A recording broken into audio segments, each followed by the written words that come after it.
the next song out will be called Fighting. And I wrote it. It's written locally here in the bathroom where you are? In the bathroom where I am. It's written locally by all Canadians, so that's pretty cool. And it's myself, Wes Mack, another great artist and writer. Love Wes Mack.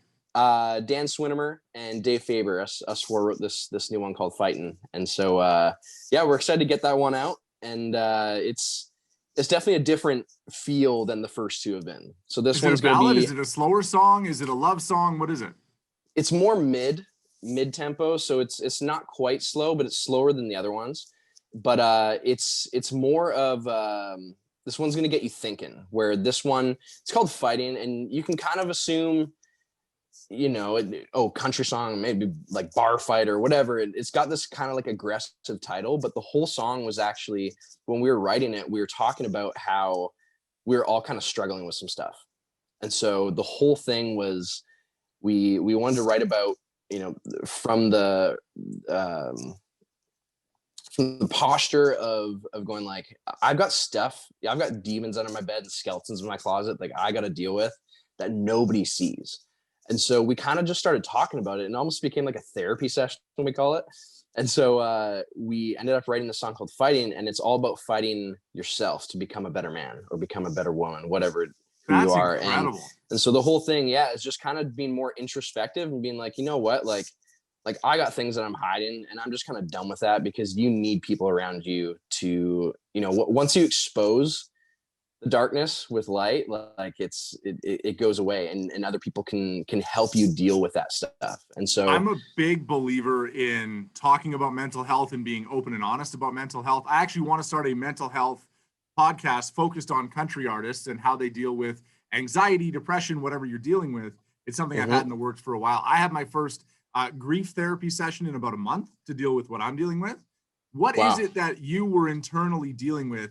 You don't have to get into the deep of it, but what inspired you to be like, okay, so I'm dealing with this, maybe I can morph it into a song or talk to this group of people about it? I didn't even imagine that it was going to be, this is what we were going to, you know, we were going to write a song, and hell, it was even going to be a single. Like I had no clue.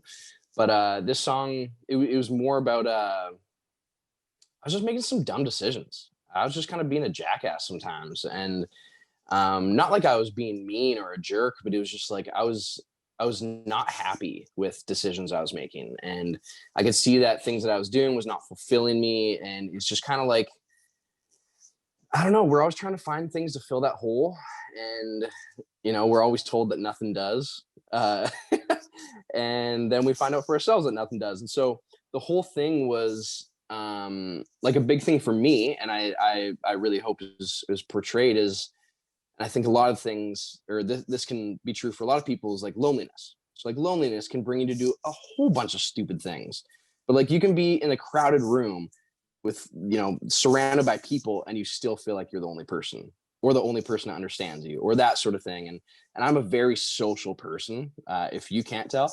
I'm so extroverted. I love just being around people, and I'm just always outgoing. But then it's like when you get home and you're by yourself, like who are you then, and what's going through your mind then? And a lot of the times it's like I'd realized in my past that I would go through relationship after relationship, because I'm trying to fill this loneliness in me, but I'm just jumping the gun and, you know, trying to find somebody that, you know, oh, I get along with this person, great, but I'm not looking for the important things, the quality, because you don't want to be alone with yourself. Totally. You're just filling that void, but it's temporary. And so the whole thing is, you know, there's a line in it, and any girl who tries to love me, I'm scared to death will break her heart in two. And so it's like, you don't even want somebody, you want somebody, but you don't want to get that close. Don't get too close, but come in a little bit. Yeah.